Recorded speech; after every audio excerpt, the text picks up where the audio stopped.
Bon, mesdames et messieurs,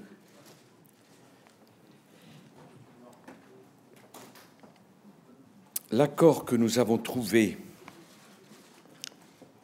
en Europe sur un mécanisme de soutien en cas de crise est un succès des États de la zone euro. Il a été rendu possible par la mobilisation de la France et de l'Allemagne, qui ont conclu dans le courant de cet après-midi un accord que nous avons présenté au président Van Rompuy et aux autres États de la zone euro qui l'ont accepté lors d'une réunion exceptionnelle de l'Eurogroupe au niveau des chefs d'État et de gouvernement. Cet accord comprend 4 points essentiels. D'abord, un mécanisme de prêts bilatéraux des États de la zone euro coordonnés par la Commission européenne qui pourront être mis en œuvre en dernier recours. Si les financements de marché sont insuffisants, les États membres de la zone euro décideront de l'activation de ce mécanisme dans le cadre de l'Eurogroupe. Deuxièmement, ces prêts seront complétés par un financement du Fonds monétaire international, mais nous sommes d'accord pour que les financements européens soient majoritaires.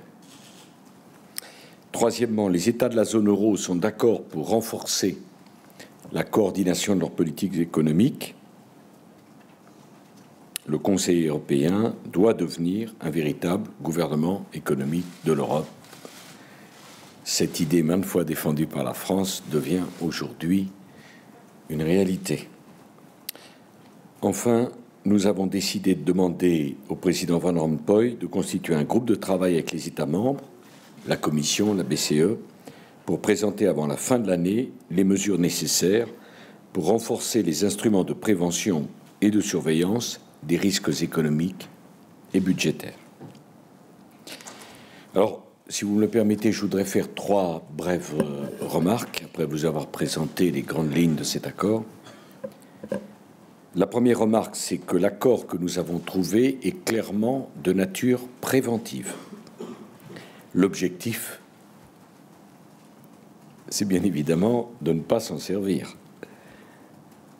Nous attendons qu'il se traduise par une normalisation de la situation des marchés à l'égard de la Grèce. Deuxièmement, cet accord, pour être préventif, n'en est pas moins parfaitement opérationnel. Il est précis, il peut être activé en cas de besoin en dernier recours. Il constitue une assurance pour la Grèce qu'elle pourra mettre en place les réformes courageuses qu'elle a engagées sans être pénalisée par la spéculation et le comportement irrationnel des marchés. Troisièmement, la zone euro prend son destin en main. Nous nous sommes mis d'accord pour mettre en place un mécanisme pour gérer les crises dans la zone euro. C'est un pas majeur qui nous oblige aussi à repenser nos mécanismes de surveillance économique et budgétaire pour que de telles crises ne se reproduisent plus.